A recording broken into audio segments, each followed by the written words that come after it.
Good evening, ladies and gentlemen, boys and girls. Welcome back to a brand new TAT pod. I'm your host, Ben, and today I am joined by two wonderful Scouse human beings. Paddy, how are you doing, my friend? Oh, you're He's on on mute, mute. buddy. I'll do it. There we go. Alpha innit? How go on, mate? Yeah, so I'm just trying to not let Liverpool ruin every aspect of my life until the Premier League season starts. But we move. Yeah, there we are. We've got like 5 more days, haven't we, until our mood is dictated for the next 9 months by our team. So make the most of it, boys. Elliot, how you doing, mate? Yeah, I mean, the same. I'm just counting down the days till Friday now. I just wanted to kick off. It's like Christmas that Thursday night. So I know the Championship's been on, but, Premier League footy, we need it.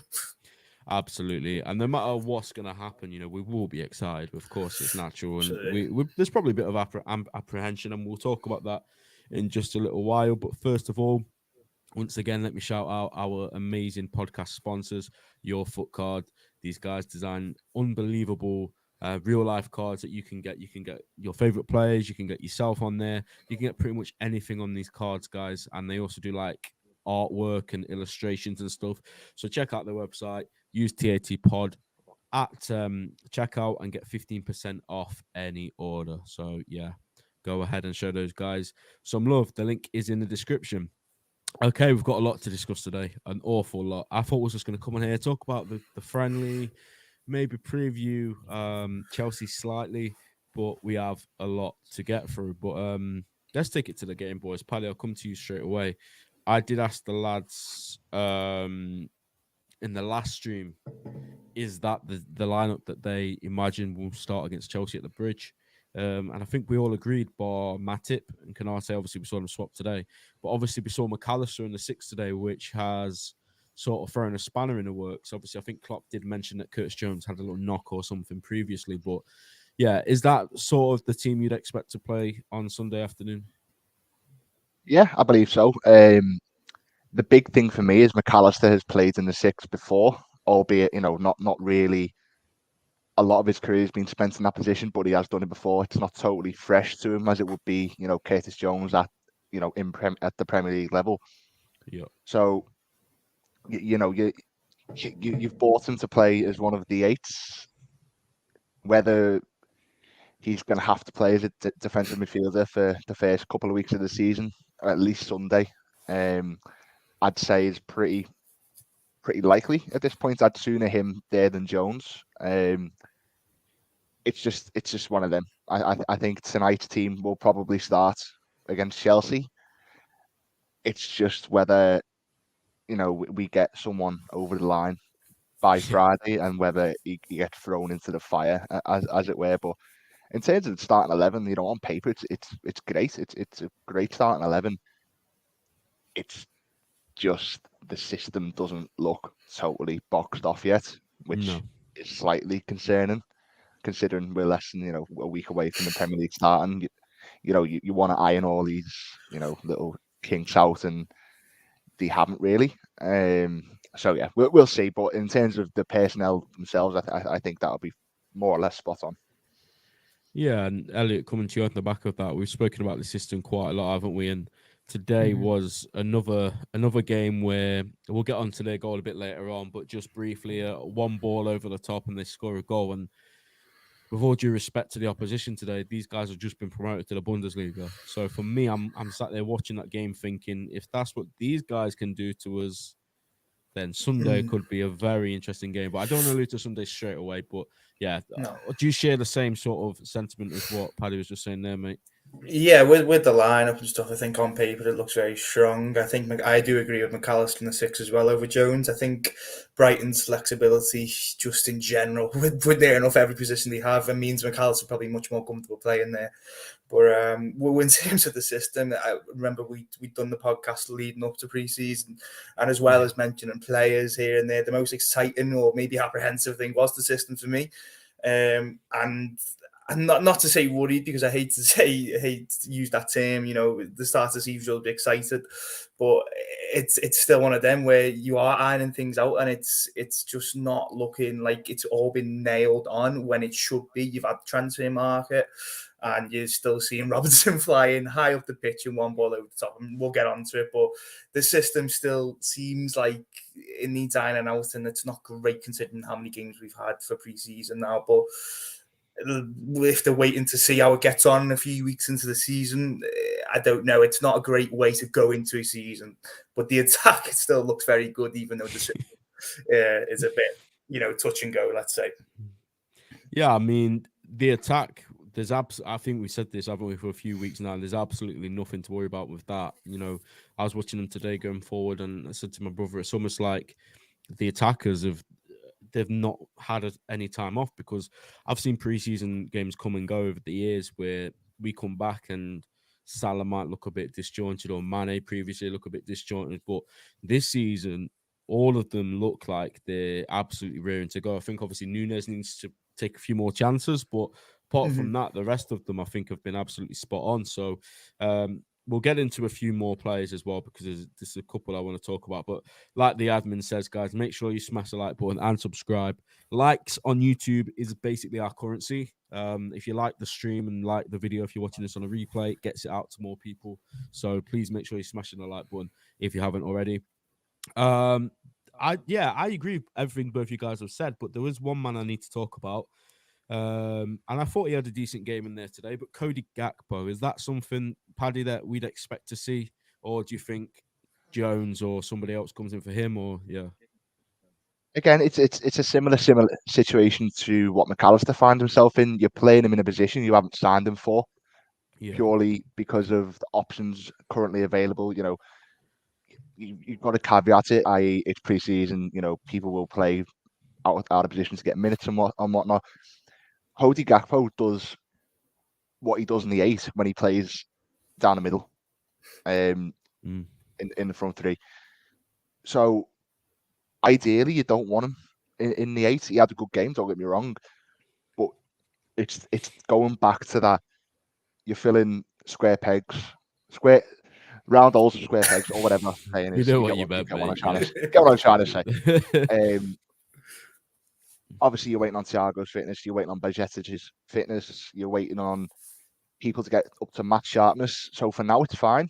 But I wouldn't be overly satisfied if Gakpo was to start in midfield, because it's simply just not his best position. And again, it's a byproduct of the transfer market, which obviously we'll get onto later.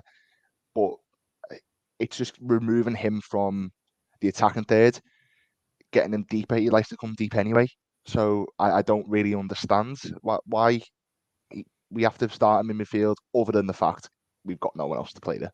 Yeah, exactly. And like Anfield lad says, Trent was playing next to Mac today in centre. Yeah, I don't like Trent as a flat-out centre mid. I have to be honest. I think it takes away everything that he's good at. I think he plays much more within himself. I don't think he can create those angles to play those killer balls that he's been playing. Yeah, I'm not sure about it. But like Paddy says, I completely agree with what he's saying. What we're seeing right now is not what Jurgen Klopp would want to have in the next few weeks. Ideally, we would have got the players in by now. And again, we'll touch on that in a little bit. It's not happened. So we're just picking a team that can play and get through the game. I think we are seeing a little bit more closer to what he wants it to be. But until he gets a DM, it's just a bit all over the place. And again, we will touch on that a little bit later. Let's go to the start then, Elliot. It was an absolutely electric start. We're 2-0 up in 7 minutes, and I thought this is going to be 6 or 7-0 at this point. So Szoboszlai, let's talk about his corners, because this is the second time now I've seen him sort of go to the closer man to then flick it on to then it end up in the back of the net. Now, I think there's a bit of fortune in today as compared to the one where Matip flicked it on. But is that something you think that we're working at now, whipping it in, getting a flick on, and then somebody else is there? Yeah, I was watching it with the gleam and smile after some, because I mean we're very good at set pieces, aren't we? Like the Yeah. records. However, it never ever feels like that for some reason. I don't know if you feel the same, but just having a bit of variation. It was like when Shaqiri was at the club, they change it up. It always goes back to that Trent corner taken quickly. Shaqiri was always meant to take that corner, wasn't he? Because that's what they done. They changed it up. Whereas I think maybe last season he probably didn't have that. Even though they were still strong from set pieces, I think sometimes Robertson's corners can be too flat. We literally saw it today. He had one corner and like loads of people at the back post and doesn't get past the first man. That happens far too often. So a change of just set piece taker Szoboszlai has that quality. There's one of the many reasons Liverpool signed him. So I mean, it paid off twice today. The first goal, bit of luck, but it's got to be a tactic because they've done it a number of times in pre-season, and he's good at it. It's a weird technique, but he has a mad technique anyway, doesn't he? It's like a side almost foot, but it's him on set pieces. I'm really free kicks. I'm interested to see more probably as well as corners. Corners look like he's good at just everyone scramble around the 6-yard box. That's what Liverpool want to get. If you just don't care what the goal is, get it in the back of the net. Compared to some maybe corners which aren't paying off. But free kicks, I'm intrigued to see how he gets on with them as well. If he can take them off Trent like that is. Exactly, and like Elliot says there, Paddy, it's competition now, isn't it, for these set pieces? You know, we've got a few now that can take him. I think even McAllister took free kicks for Brighton, so it's not just all down to Trent now to whip in a ball or to even score. Yeah, it's always nice to have options, especially not having to see Andy Robertson try and take a corner ever again is a really, really comforting thought. I was nice about it. Yeah, I'm not straight to the point. Yeah, because obviously, you know, Robbo's delivery most of the time is on point from an in-play situation. It's just for whatever reason corners are just not his strong suit. So you've brought in, I'd go as far to say, a set piece specialist in Szoboszlai, and McAllister can do it as well. So all of a sudden you've got three free kick corner takers in your side instead of the 1.5 you had with Trent and Robbo. And yeah, as Elliot said, it never ever feels like Liverpool are dangerous from corners, but the stats somehow prove it otherwise, I believe. So you know, it's got to be something Liverpool try and, you know, make something of this season, because we've got the physicality to really dominate corners, free kicks, set piece scenarios. Van Dijk, Canate, massive. If Szoboszlai doesn't take the corner, he's a unit. He can go and do his thing as well. Gakpo, Nunes, you could go on. We've got a physicality in our team, which we haven't had, I think, in a couple of years. So if they want to really nail that down, then so be it. Yeah, no, I completely agree. I think he's definitely the best corner taker now. I think they'll alternate whatever side it's on. But yeah, no, it's brilliant to see some more players coming in that can take set pieces. And Szoboszlai's corners in this preseason have been on point pretty much every time. So yeah, it was a good start. And then 2-0, bit of pressure, bit of pressing from a forward line, force them into a mistake, which is what you always love to see from Liverpool. You know, when you see that press and that intensity, that's when you know, like, okay, we're here now. So Elliot, they give the ball. I think Salah wins it, doesn't he? Squares it to Jota. He's on fire, isn't he, Jota?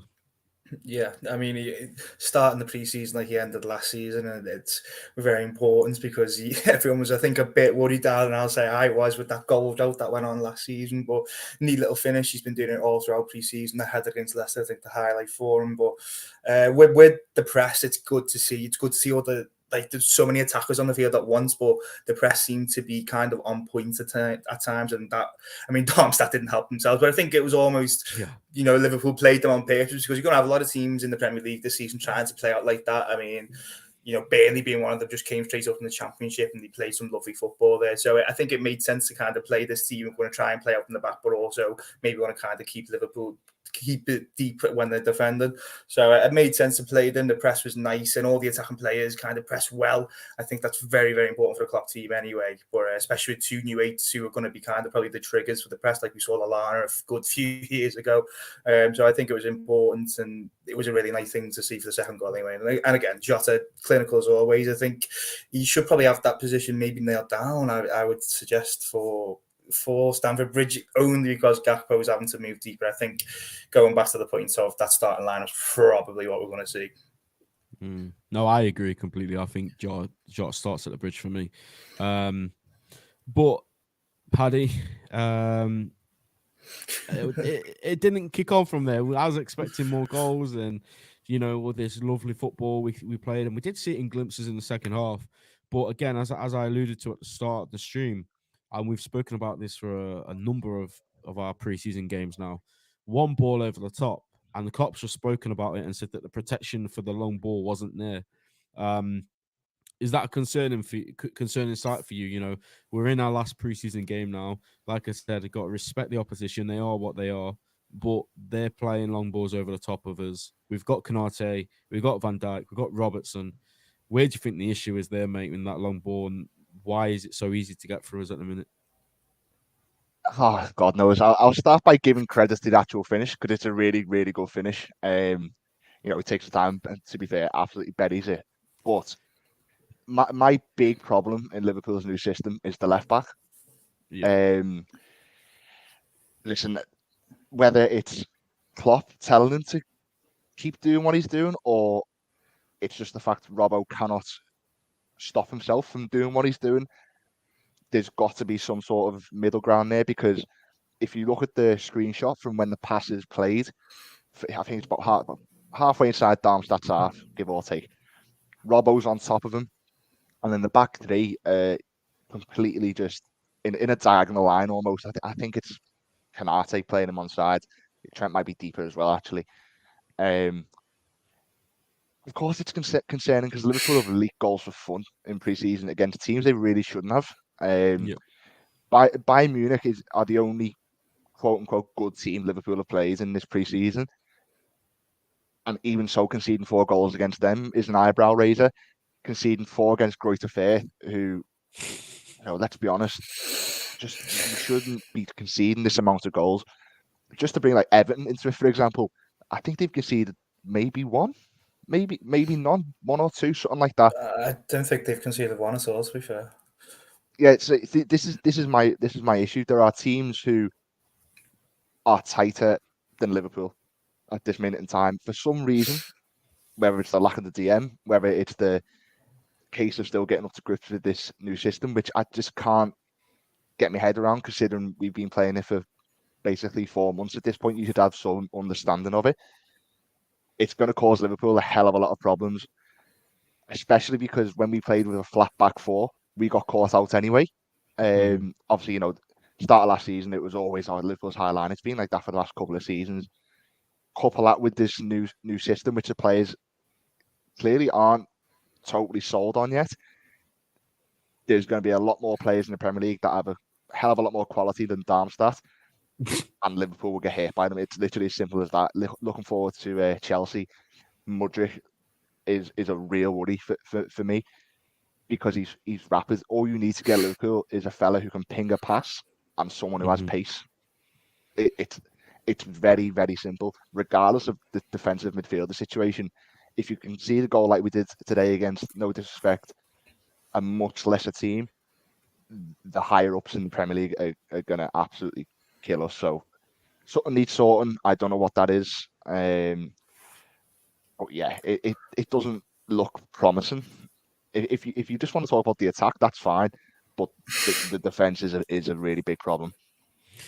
Yeah, and completely echo what you just said. But Elliot, coming to you, Klopp has said in his post-match comments that in the next 5 or 6 days we need to find a formation for the Chelsea game, not the whole season. Is that telling? Is he not trusting this away at Stamford Bridge? I mean, I think you can take that in many ways. I mean, I'm sure everyone will, and depict it as whatever you want to think about it. But maybe I'm gonna, for the Chelsea game, not for the whole season. That makes me think that, because what I'm literally about to say is you bank on Liverpool with the system dominating the ball. They'll do that against anyone at Anfield, really. Away from home against the Big Six, Klopp loves a counter-attack, and it's Liverpool all over. Opening day of the season against the Chelsea team, we're going to be rejuvenated under Pochettino, and they've looked good in pre-season. Again, pre-season, everyone to take it, take it with a pinch of salt, but you can't ignore it. So maybe it could be insinuating going back to the 4-3-3. I really hope he isn't, because I would rather have this risky formation than the 4-3-3. I think that 4-3-3 is done. Whatever he's referring to in that, I couldn't tell you, because what we've watched for a few weeks is the system trying to, him bed the system into the players and the new players. So if he wants to change that 5-6 days before the new season, I would. That's concerning for me. However, I would think it's just for that game, but still so soon to the game isn't great. I mean, I don't know what you would think, but I'm not having that can be a good thing. Yeah, I mean, I would have thought that if that crossed his mind, he would have made his mind up, and today we would have seen something different. Yeah, surely we'd have seen half times. We'd see the plan B, but we haven't. It's always been this. So exactly. I don't Liverpool know. have never had a plan B ever. No, so we don't have a plan B at any point. I don't know what it would be like. It's one or nothing. Yeah, we've known this for 5 years. It's true. It's true. Yeah, I think I stand by it, and I said it before in the last show. And by the way, we're going to be talking to a Chelsea fan on Thursday night, and I'm going to tell you guys who it is. It is Carefree Lewis, if you know who he is, from Chelsea Fan TV, quite a big content creator. So make sure you stick around on Thursday night, 7 p.m. We'll be live with Lewis to discuss the game. But I've been saying for a while, I genuinely believe that this could be the best time to play Chelsea, because if you play them in the middle of when we might have a bit of form and then you have to go to the bridge, we all know what happens at the bridge usually. It's 0-0, right? So now both teams are kind of uncertain as to what's going to happen. I don't think both teams are anywhere near, what they want to have for the majority of the season. Chelsea's midfield's still weak. Our midfield's still weak. I don't think they're convinced defensively either. So exactly, Georgie says that Chelsea don't have a DM either. So this game, guys, this could be a mad one, because it's normally the most boring dual fare when we play Chelsea in big games. This one could genuinely be different. This could be full of goals and mad stuff in play. And I think that's our saving grace, really. I would be extremely worried had Chelsea got all their business done and looked convinced in pre-season. But I still think that this is the best time for us to play them. Yeah, it's not ideal, and we would have had such an advantage had we got our business done by now. Like if we had the DM and if Lavia had come in and he had 3 games in pre-season, we'd got the system correct, I'd be going to the bridge full of confidence. But as of now, we don't really know what to expect. Just this talk as well, I have seen it. We'll wait until it comes from a more respectable source. Let's just say that politely. But yeah, if it comes from a better source, we'll we'll definitely tweet it. But yeah, let's just leave it there for now. But yeah, I mean, Elliot, second half, mate, we made a bunch of subs. They seem to play a bit better, to be fair, didn't they? Well, I mean, it was just exciting, wasn't it? I mean, I'm sure you'll mention him, but Doak, I was very persistent on cup games, Europa League groups easily, but I think we're going to see him start in Premier League games, because he must be one of the most fearless kids I've ever seen play football. He looked immense. Again, all due respect to Darmstadt, but it is only Darmstadt. But he's done it, done it against Bayern, done it against everyone else in pre-season. I think there's someone special there. Liverpool have got to manage him properly, though. There's always that when a youngster comes through and you've got to wait and kind of, you can't just throw him in, and they're not going to. They can't. They've got Salah on the wing, but he should be getting quite a few Premier League minutes. I'd imagine if especially with all this added time, now you've got about 15 minutes added on. You've got Doak, throw him on with the 90th minute, but then at someone, if it's 1-1 or something, I think it's a really exciting talent. He showed it so many times today. Unlucky he didn't get a goal. He got in a couple of times as well. Him and Nunez coming off the bench, it should be fun, but. I'm sure you'll mention Nunez, but a little bit of a, as you said, take more chances, but a bit of a. I was excited at the start of pre-season, and I'm now just not. If that makes sense, I'm a bit more worries rather than, Is that just about Nunez?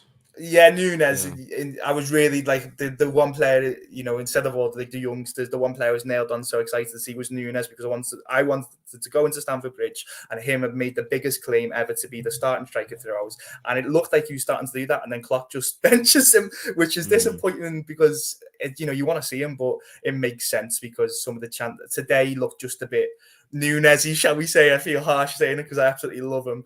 But there was a few times in the air and stuff, he was a bit all over the place, and the link-up play just isn't really the same than it is with like Diaz, Gakpo, Jota. It's all little flicks around the corners. Nunes, it makes sense because he's an out-and-out striker, but it's not quite the same. So I don't think we'll see him starting against Chelsea. But with the likes of teams are going to sit back at home, I think he's definitely got to start. I don't think he can afford not to start him really.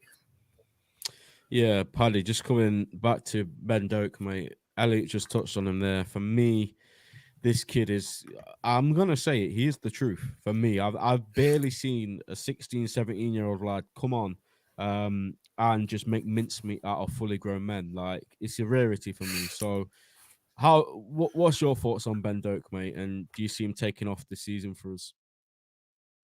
I can't believe he's only 17. Yeah. I can't believe he's got that, he's got the rare ability to make you get up off your seat. And I know that's a horrendous cliche, but I remember when he came on against Derby in the League Cup, every single time he went down our right-hand side and he absolutely just roasted the defence. And I was on the cop, and you could tell everyone just sort of, took notice. Obviously, I think that may well have been his first appearance. Obviously, you have the thing against Villa when he spins Digne. He's no mug. He's been in the Premier League for a number of seasons. If Liverpool weren't planning on having Ben Doak around this season, he'd have been sent on loan by now. I think Ben Doak is Salah's replacement for AFCON, because obviously that's going to have to be sorted. I don't think Harvey Elliott's going to be Liverpool's right wing replacement. Liverpool have a perfect opportunity to really give kid who, for my money, looks good enough already. They've got a lot of free reign to really play with Ben Doak's minutes this season. Europa League, I don't see Mo Salah starting a Europa League game until at least the quarters if we get there.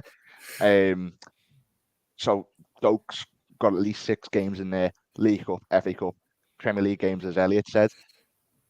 This is the most excited I've been about a Liverpool youngster probably since Trent. I know there haven't been many since, so that's probably the obvious thing to say. But it doesn't take away from the fact that this kid's just come on the scene and he just blows everyone away. And he sounds, because I met him a few weeks ago, he's great. Oh, really? yeah, he sounds. I think I actually knew about that. Yeah, to be fair, I think I put it on Twitter. Yeah, I did see that. Guys, there is 30 of you in here, and before I wax lyrical about the Scottish message, please make sure you smash the like button on the stream. That would be an absolute help for us. But yeah, no, I agree. The whole thing you said about, when you've got Doak, you just feel like something can happen at any point. I've barely ever seen a youngster as confident as him, to be honest. Like, every time he gets the ball, and look, you can say like the standard of the opposition we're playing against or whatever, but at the end of the day, these are fully grown, seasoned professionals. Like, these aren't, bums. Like, compared to our first team, yeah, okay, fine, there might be, but when you're looking at a kid, like a literal child, like, and he's got that confidence to just tear them apart, like, every single time he comes on, it's like, okay, who's going to get it this time? And he just does it time and time again. The only thing, and this is a scary thought that I'm about to say, the only thing I think he needs to work on is his end product, and that's absolutely fine for a 17-year-old. Yeah. Like, if that's all he needs to work on, then flipping heck, we've got some talent here, and I think it's perfect for him this season. Elliot, I think you hit the nail on the head a few streams back. We're in a rare position now with us under Jurgen Klopp, where we can give the players like Ben Doak a chance. Thursday nights, Ben Doak, give him that chance. Give him that, that platform for him to just go out there, no pressure on him, and just play. And I think that would be absolutely brilliant for him, because I remember a certain number, 80, 2. I think that was his kit number, Bukayo Saka. I can't remember what it was at Arsenal, but I remember when he burst on the 77. scene, 70 something. Yeah, I can't remember, but it was a massively high number. But I remember when he came on the scene, Europa Leagues was where he made his name. Same thing, just go out there and play, show the world what you can do, sort of thing. So I think we do that with Doak. Give him the cups. Give Salah a break as well. I mean, Salah, I'm touching wood here. He's been blessed with injuries anyway. But if we can just not rely on him as much in these competitions, which, by the way, I do want to win. I really want to win. But I still think we can go far in them with starting Ben Doak on the wing. That's how good I think this kid is. Doak versus Shaw at Anfield when we're already 6-0 up would be nasty. 100%. Oh, gosh. We'll get on to next season. But, yeah, I mean, that's pretty much all I had. Before we move on to the transfer stuff, do any of you two have any? Oh, we haven't talked about the. I was gonna say, the goal. I thought I thought we'd just finished it all there for some reason. But yeah, again, we just talked about Szoboszlai's corners, Elliot, and that one and the flick from Diaz, it was just beautiful, wasn't it? Yeah, it was like a proper like something they worked on instead of a bit of a a flick on or whatever, where it's the bounce gets lucky and comes to Salah. It's a bit of an easy finish, but Diaz is on the keeper and he comes round. Something they definitely worked on. I think. I mean, the finish is obscenely good. So it's probably not something they've worked on to that closely, but a little header or something at the front post. I think we should. I'd be disappointed if we're not seeing that a lot this season. Diaz's flick is everything Diaz is about, and I'm excited about. He was one of my big things for this pre-season in terms of his natural output, in terms of goal scorer, and just how he looked, because he looked rusty, which is perfectly fine in the running last season when he just about came back. He looks electric, and I'm really, really excited. And I'm fingers are crossing. Touching wood, and he doesn't get injured again like last season, because he's some special player. I'm really, really excited. Imagine him and Doak on the wings get on a Europa League. I mean, I'm not saying he has to play Europa League, but I think you'll be on your feet for the whole 90 minutes watching them too. So I'm really excited for Diaz. Yeah, Paddy talked to me about Luis Diaz. Elliot just says there that, he obviously had the injury last season. And I remember saying at the end of last season, if Diaz never got injured, I genuinely think we would have got top 4. Big miss. Yeah. People forget about last season in regards to injuries and how that played a part in Liverpool's season. Jota and Diaz being injured for half of it, more or less. It's a big thing, and that's the great thing about this pre-season. Jota's been flying and Diaz has been great. He's been superb. I still don't know who's going to start on the left. We've got 3 options, but in terms of Diaz today, looks as though he's starting to really find his feet. The goal's the goal. It's very Diaz. The goal. It's eccentric. It's clever. He loves them little flicks and touches.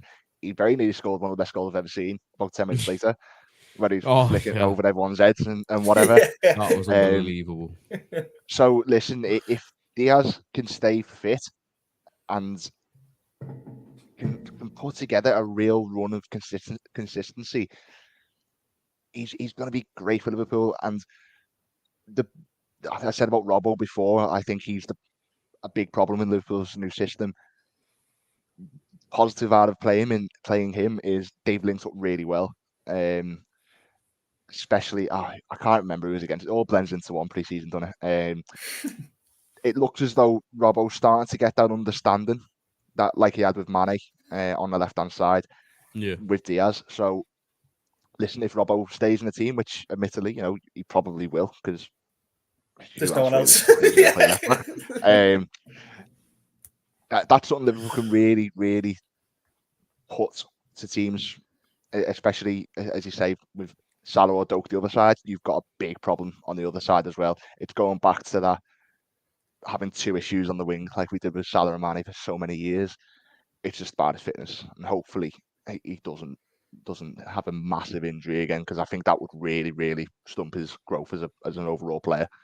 Yeah, I agree with everything you've said. I think Diaz he's very different to everything else we have. He's the magician of the attack, in my opinion. He does things with the football that I don't think any of the other players can do, and You know, he's an absolute joy to watch. I remember being at the Crystal Palace game, and obviously it didn't end the way we would have hoped, but just seeing him score that goal, I was like, yeah, this guy's unbelievable. It was Leicester, his first game at Anfield. I was there in the Cop and on that cold night, and he just tore Leicester apart in the first 45 minutes that he'd ever played at Anfield. So it was like this guy just came and instantly made an impact for us. Cardiff City on his, I think that was his debut.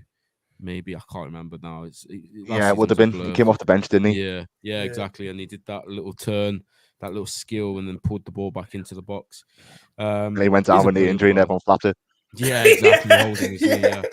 Yeah. He's a top player, and I know people will say, "Oh, his goals need to come," and his output, whatever. Fair enough. But at the end of the day, don't be moaning when there's no creativity in the attack or when we don't have a player that can, make things happen out of nothing. Low block teams, he's going to be the best, I think, suited to play against those from the left hand side at least. But yeah, I think that's all we need to discuss on the game. I think we've spoken about it enough, and everything that happened in that game that went wrong, we've already discussed a million times, so we're not going to dwell on it too much. Liverpool basically need to improve. That's the bottom line. Let me just tweet out we're talking about Lavia, get some people in there. But yeah, you guys will have known, and I know there's been another report. Like I say, we'll wait until something else becomes more reliable about an extra bid. But before the game, I thought, guys, we were just coming on here to talk about the game, to just relax, just quick 40-minute stream, be in and out kind of thing. But Melissa Reddy, I believe it was, who got the first report out there. So shout out to her. I mean, I don't know how she did it before Paul Joyce. Maybe she knows someone at Southampton. I don't know. But this is obviously the man we all look for. Liverpool's offer for Romeo Lavia again fell short of the figure the Championship club are seeking, amid suggestions that the price at which they would do business is above the 50 million threshold previously mentioned. Now, Paddy, I'm going to come to you because this is a new voice on the Lavia topic. Me and Elliot are sick to death of talking about this kid. Bless him. I'm sure he's an absolute baller, but we are just so fed up, mate. So we're going to come to you straight away.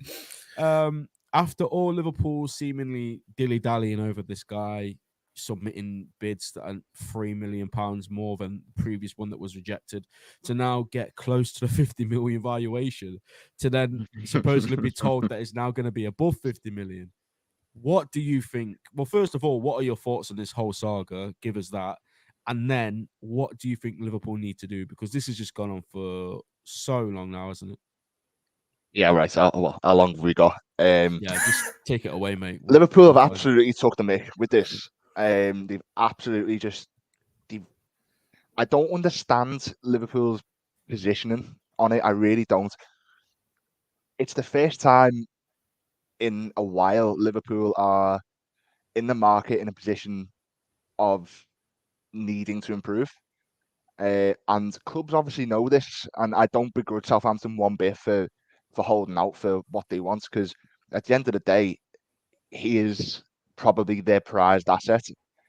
It's him and James Ward-Prowse.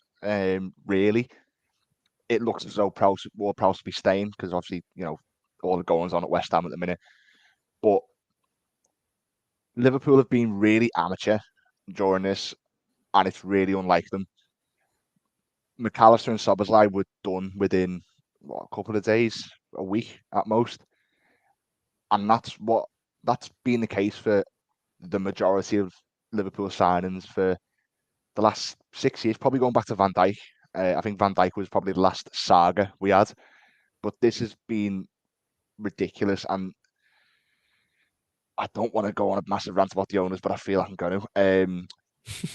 Go ahead, mate. Like, I feel like I've got to qualify myself for this conversation because people who go the game and that really find it difficult to understand where people come from. I've been going to Anfield since I was 7. So just to get that in there, I'm not some fellow who sits on Twitter and moans. I go week in, week out. And just because it was bad in the 90s when you were growing up does not mean it has to be bad now. And we've got to be grateful for what these people are doing. They bought a very undervalued asset at the time, done great things, obviously, done great things for Liverpool, transform the club into whatever. That was probably Jurgen Klopp, but they are now treating the fans with contempt, I think, by keeping us in the dark as to what's happening, because everyone and the dog can see Liverpool are about 3 players short at this minute in time. They're a defensive midfielder short. They're probably 2 defensive midfielders short, to be honest. And we are a left-sided centre-back short as well. The fact that year upon year, Liverpool are posting record revenues and are still moneyballing in the transfer market is just ridiculous to me. It's obscene. I don't. They don't care whether Liverpool win trophies. I wholeheartedly believe this now. FSU do not care whether Liverpool are successful on the pitch. All they care about is the fact that I'll wake up on Wednesday morning, I'll go on a 13+ sale, I'll get my tickets. They've got my money then. I fully believe tomorrow, mate. Exactly. They are only bothered about the revenues they can make from the club. And I'm sure if you spoke to a Boston Red Sox fan, they'd speak the same type of thing. Because from what I've saw on Twitter, it's a lot of the same goings on over there. Granted, yeah, they got McAllister, so I was like, great, superb start to the rebuild. And all of a sudden, you then lose you basically 2 senior midfielders, which sort of puts you back to square one in terms of bodies, essentially. Liverpool have just been so unlike themselves over this Lavia deal. The bargain over £3 million, I really don't get it, to be perfectly honest. Southampton have been very rigid in what they want. And yet you can say, oh, the championship team rejecting this amount of money and whatever. Listen, if you get relegated, you get parachute payments from the Premier League for years. They are not struggling for money. They're really not. Hence why they're holding out for this fee.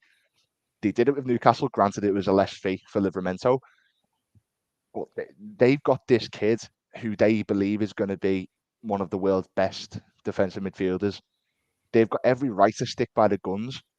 Liverpool needs to stop acting like a small club in the transfer market if they are going to get back to where they were. Manchester City have just won the quadruple even, and gone and signed the perfect defender for Liverpool for 77 million quid or whatever it was in Josko Gvardiol. Would have been absolutely ideal for Liverpool, but no, we've got to go by the budgets, the margins and all that. It's a load of it proper irks me. And you call them out, you call the owners out, you say this and whatever. And what about Hicks and Gillette? What about the 90s and that? Listen, that was then. I want Liverpool to be successful now, and I believe we're not going to be doing that again under these owners. I really don't. Epitomised by this Lavia deal. Yeah, no, listen, that's completely fair, and no, I agree with everything you've said. I mean, the fact that the second bid was 3 million increase, I've had this argument with a couple of people as well. Like, I just don't get it, because Southampton said from day one that their price was 50 million. Put the first bid in by all means, put it below that, see what you can do, fine. But if they turn around to you and say, no, we are only accepting for 50 million, if this is the plan A, which it clearly is, because we've bidded 3 flipping times for him now, like, this is clearly who we want, get him in, let him play 3 games in pre-season, let him go to Singapore, let him meet his new teammates, let him meet his new manager, let him, learn the new system.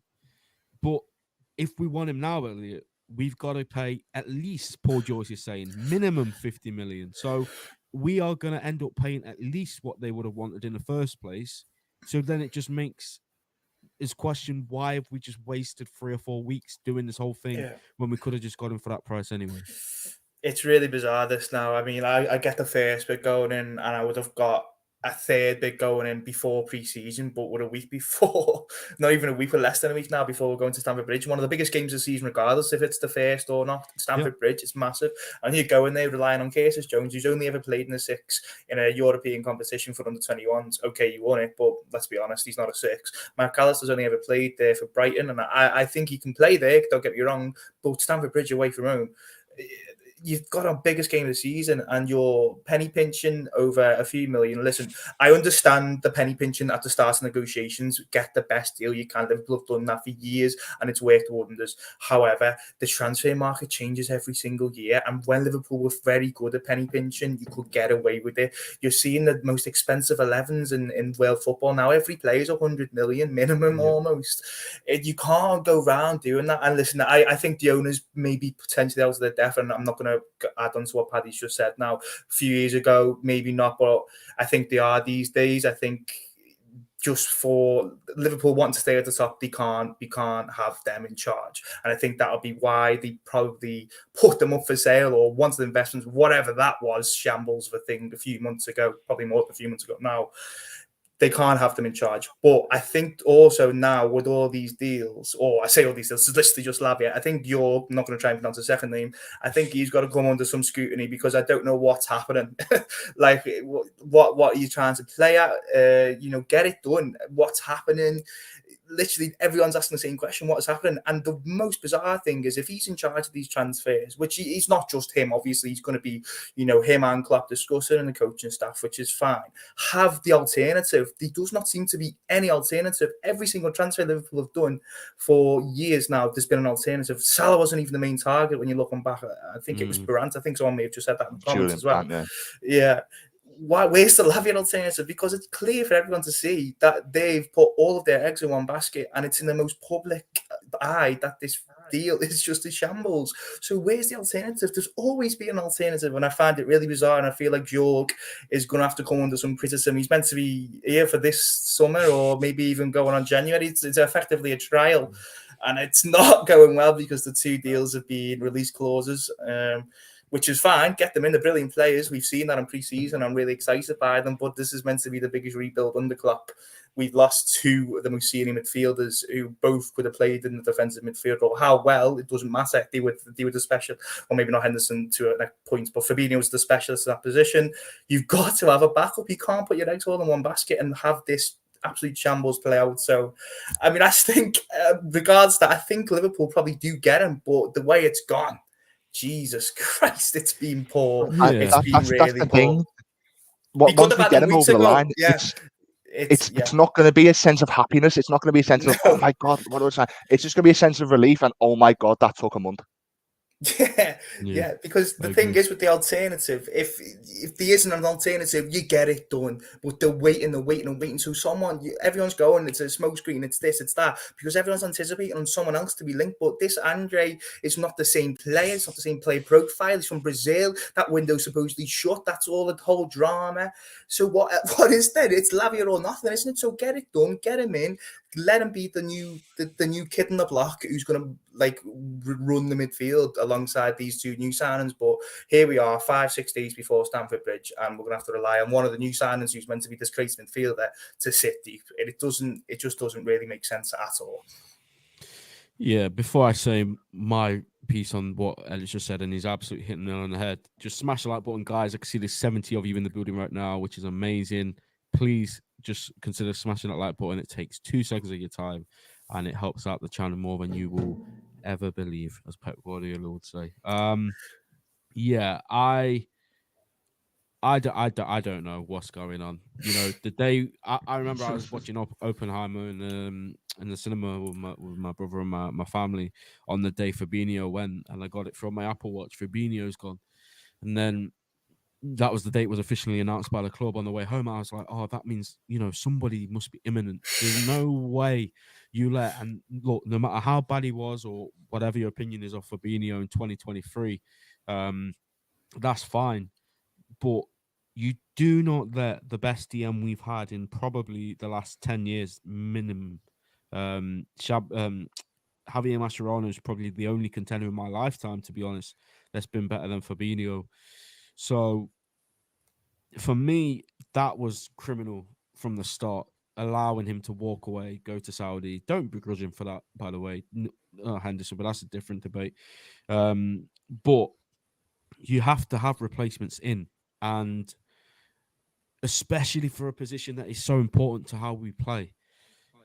it's just absolutely mind-boggling that we've allowed him to go with no plan. I'm sorry. I will try and be as positive, and I try and stick up for these guys because that's my club. Like that's the club I love. But I just feel like I can't do it at the minute. I don't know who's at fault here. Probably the owners, to be honest. But whether it's George, whether it's Klopp, and his stubbornness or whatever they say about him, I don't know who to pin the blame on. I will probably do the owners 99%, of course, because any other manager says to their owners that we're competing with, that's the player we want. They've just been relegated from Southampton. It's not rocket science. You go there and get that player. He'll be open to the move. The club will be open to selling him. Happy days.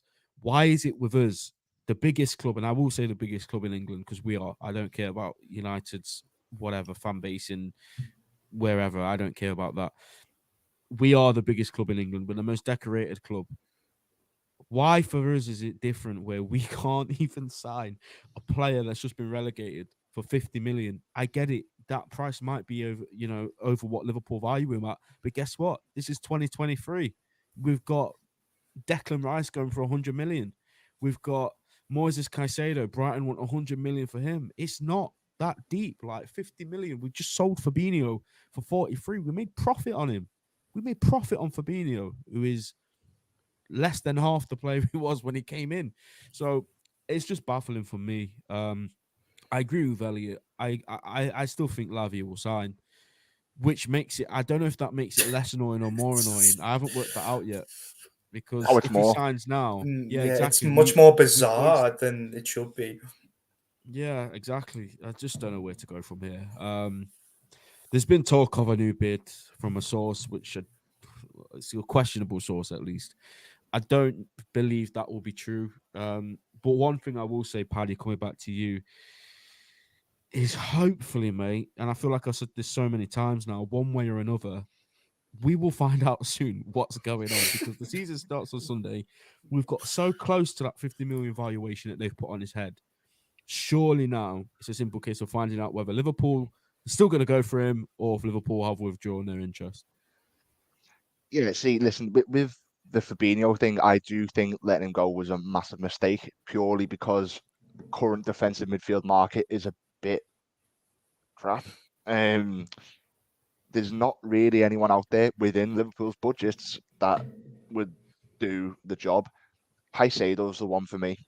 Um, you could go and blow a load of money on him, and he would be fine. Liverpool would be absolutely fine, and that would, I think, would lessen the need to bring in two midfielders. But I don't, I physically can't comprehend why Liverpool are doing what they're doing at the minute. In terms of taking a week to add 2 million to your bid. What's the point? You've wasted another week. This kid could have had. You're asking a lot of a kid as well to come in and basically be Liverpool's linchpin in midfield. Paul Mason did a really good video. I think it would have been on Sunday about experience in your team. You need your goalkeeper, you need one of your centre halves, and you need your DM to be experienced heads. You can sort of let your attacking talent go and be erratic. You know, Benzo will be erratic because of his age and lack of experience and whatnot. But having a 19-year-old is a 19-year-old and an 18-year-old in Stefan Vegetic as your two main DMs is, I wouldn't go as far to say worrying. I just go to say it's not really ideal. Lavia would have been perfect had Fabinho stayed because you could have rotated him and out in and out the team and not lump the pressure on. Say if he signs before Friday and go, yeah, you're starting for Liverpool at Stamford Bridge on the opening day of the season. Good luck, mate. It's just amateur. It's simply amateur for Liverpool. This should have been wrapped up a month ago. You know what? If we sign him this week and that happens, that will be the icing on the cake of this whole saga. Like, it will. Then it just will. But again, Liverpool need to do more business. It's not just about Lavia coming in. They need to go and get a centre back. Mm-hmm. They really have to go and get left centre half. And again, there's not many about. Guardiola's has gone to City. Van der Ven's has gone to Spurs. Why weren't Liverpool in for these players? Liverpool have the money to go in for these players.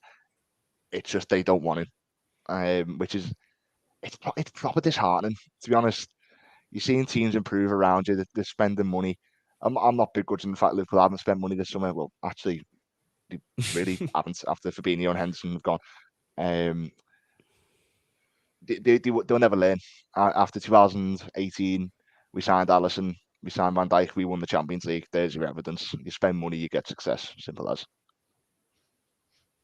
There we are, Elliot. It's that simple, isn't it? Like if you go for the right players, you give Klopp the tools. The proof is in the Yeah, pudding, mate. Like yeah, we shaped up the squad, but like Paddy says, after 17-18 on the back of Champions League heartbreak, you go in, you get a superstar keeper, you get in a centre back. Obviously, I know that was a few months before. We get Fabinho, we get a few others, and the squad is refreshed and ready to go again. So why are they so reluctant to do that again?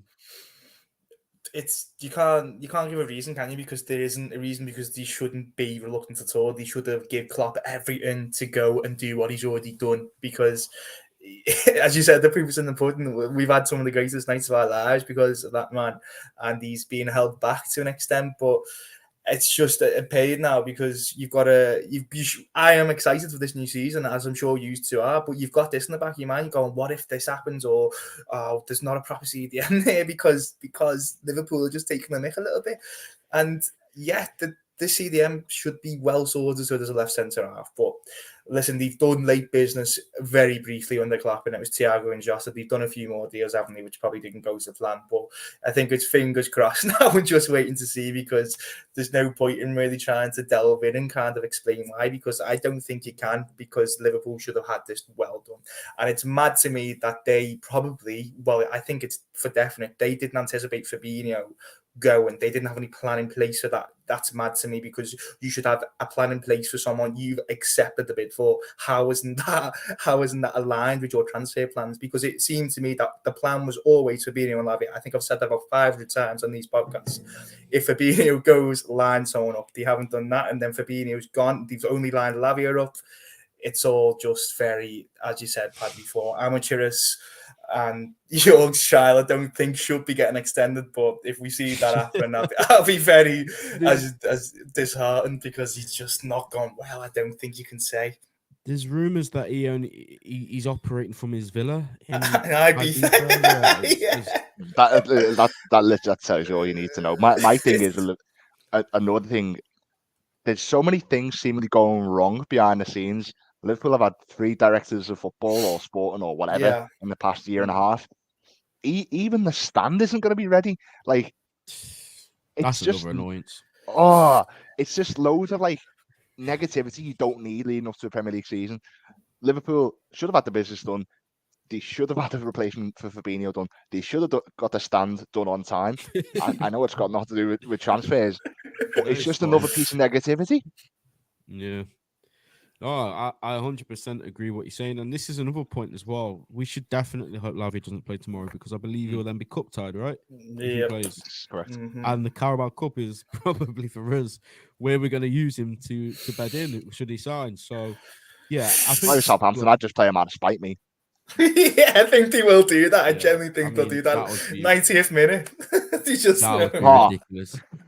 I think the fact that he didn't play at all in the opening game, I think that tells you everything you need to know. Yeah. I think they were expecting a third bid, but they probably expected Liverpool to put the money down. Like, okay, we've rejected 2 now, give us the money, sort of thing.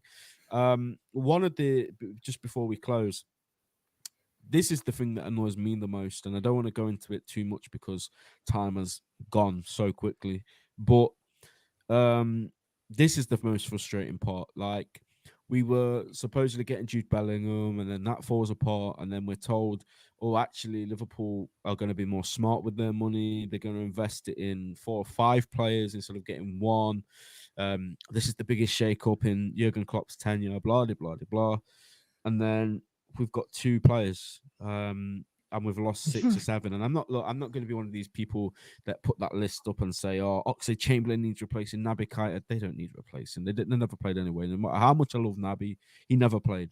So they don't need replacing. It's Henderson that needs replacing. It's Fabinho that needs replacing, and a couple more that like Milner, he did give us minutes. So we needed at least 3 coming in minimum. That's the absolute bare minimum. And that's what people were saying before those guys went anyway, that we needed 2 or 3. So yeah, it is concerning. It is weird, but we just got to hope that there's a reason why things are taking long and something will happen this week and we'll all be happy come Friday. So that's all I can hope for, really.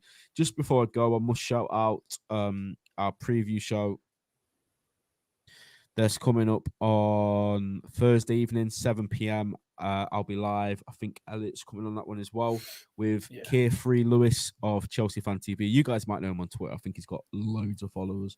I think he's got 30k subs as well on YouTube. So yeah, Carefree Lewis is here for the first ever TAT preview show on Thursday. So make sure you tune into that one. And smash this like button on the way out, guys. There's 60 of you in here. Make sure you do that for us. Check out your foot card. Use the discount code, and we'll see you next time, guys. Take care.